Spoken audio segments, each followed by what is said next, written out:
past them toward the back porch. I smiled back shyly. "Who are those people?" I asked. "Oh, they work for my dad. The older man runs his warehouses. And the women are the managers of the restaurants. And as you arrived, you saw the construction supervisor who is working on a road project about 50 miles from here. His other supervisor, who is building a track of houses, left before you got here." "Does this go on all the time?" I asked. "Not always, but quite often," said Mike, smiling as he pulled up a chair to sit down next to me. "I asked my dad if he would teach us to make money," Mike said. "Oh, and what did he say to that?" I asked with cautious curiosity. "Well, he had a funny look on his face at first, and then he said he would make us an offer." "Oh," I said, rocking my chair back against the wall. I sat there, perched on two rear legs of the chair. Mike did the same thing. "Do you know what the offer is?" I asked. "No, but we'll soon find out." Suddenly, Mike's dad burst through the rickety screen door and onto the porch. Mike and I jumped to our feet, not out of respect, but because we are startled. "Ready, boys?"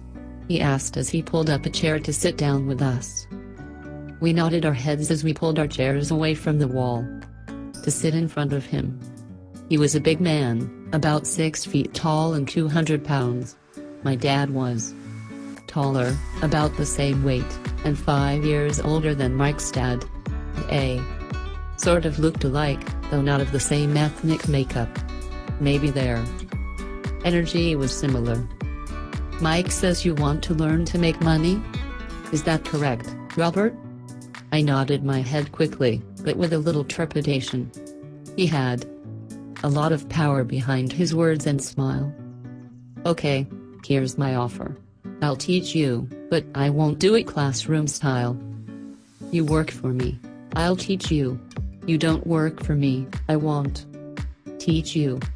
I can teach you faster if you work, and I'm wasting my time if you just want to sit and listen like you do in school. That's my offer. Take it or leave it." "Ah, may I ask a question first?" I asked. "No. Take it or leave it. I've got too much work to do to waste my time. If you can't make up your mind decisively, then you'll never learn to make money anyway. Opportunities come and go. Being able to know when to make quick decisions is an important skill. You have the opportunity that you asked for. School is beginning, or it's over in 10 seconds, Mike's dad said with a teasing smile. "Take it," I said. "Take it," said Mike. "Good," said Mike's dad. "Mrs. Martin will be by in 10 minutes. After I'm through with her, you'll ride with her to my super at hand. You can begin working. I'll pay you 10 cents an hour, and you'll work 3 hours every Saturday." "But I have a softball game today," I said. Mike's dad lowered his voice to a stern tone. "Take it, or leave it," he said. "I'll take it," I replied, choosing to work and learn instead of playing. 30 cents later. By 9 a.m. that day, Mike and I were working for Mrs. Martin. She was a kind and patient woman. She always said that Mike and I reminded her of her 2 grown sons. Although kind, she believed in hard work and kept us moving. We spent 3 hours taking canned goods off the shelves, brushing each can with a feather duster to get the dust off, and then restacking them neatly. It was excruciatingly boring work. Mike's dad, whom I call my rich dad, owned 9 of these little superettes, each with a large parking lot. They were the early version of the 7-Eleven convenience stores, little neighborhood grocery stores, where people bought items such as milk, bread, butter, and cigarettes. The problem was that this was Hawaii before air conditioning was widely used, and the stores could not close their doors because of the heat. On 2 sides of the store, the doors had to be wide open to the road and parking lot. Every time a car drove by or pulled into the parking lot, dust would swirl and settle in the store. We knew we had a job as long as there was no air conditioning. For 3 weeks, Mike and I reported to Mrs. Martin and worked our 3 hours. By noon, our work was over, and she dropped 3 little dimes in each of our hands. Now, even at the age of 9 in the mid-1950s, 30 cents was not too exciting. Comic books cost 10 cents back then, so I usually spent my money on comic books and went home. By Wednesday of the 4th week, I was ready to quit. I had agreed to work only because I wanted to learn to make money from Mike's dad, and now I was a slave for 10 cents an hour. On top of that, I had not seen Mike's dad since that first Saturday. "I'm quitting," I told Mike at lunchtime. School was boring, and now I did not even have my Saturdays to look forward to. But it was the 30 cents that really got to me. This time Mike smiled. "What are you laughing at?" I asked with anger and frustration. "Dad said this would happen. He said to meet with him when you were ready to quit." "What?" I said indignantly. "He's been waiting for me to get fed up?" "Sort of," Mike said. "Dad's kind of different. He doesn't teach like your dad. Your mom and dad lecture a lot. My dad is quiet and a man of few words. You just wait till this Saturday. I'll tell him you're ready." "You mean I've been set up?" "No, not really, but maybe. Dad will explain on Saturday." Waiting in line on Saturday, I was ready to face Mike's dad. Even my real dad was angry with him. My real dad, the one I call the poor one, thought that my rich dad was violating child labor laws and should be investigated. My educated, poor dad told me to demand what I deserve, at least 25 cents an hour.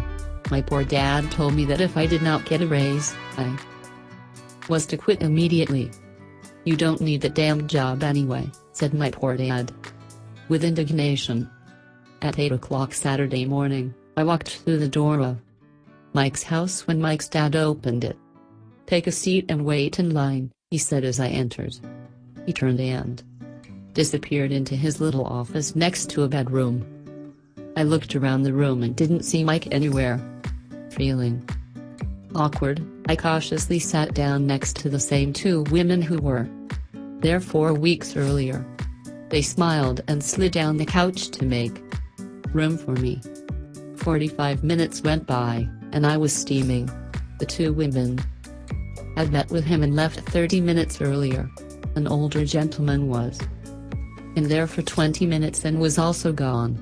The house was empty, and here I sat in a musty, dark living room on a beautiful sunny Hawaiian day, waiting to talk to a cheapskate who exploited children. I could hear him rustling around the office, talking on the phone, and ignoring me. I was ready to walk out, but for some reason I stayed.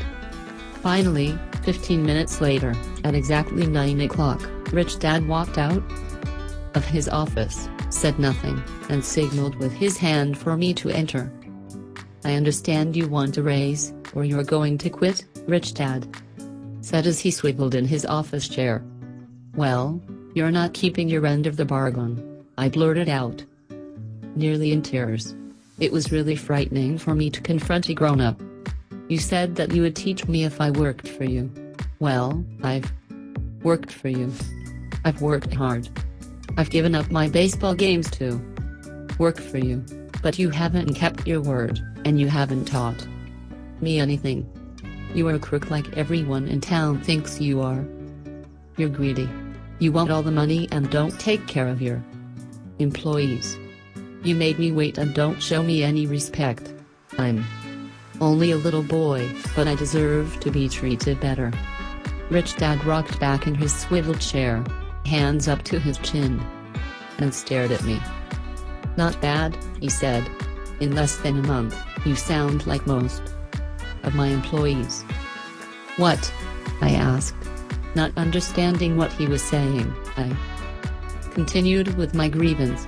I thought you were going to keep your end of the bargain and teach me.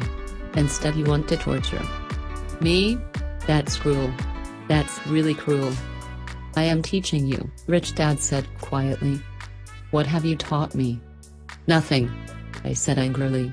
You haven't even talked to me once since I agreed to work for peanuts. 10 cents an hour. Ha! I should notify the government about you. We have child labor laws. You know. My dad works for the government, you know.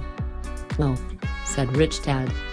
Now you sound just like most of the people who used to work for me, people I've either fired or who have quit.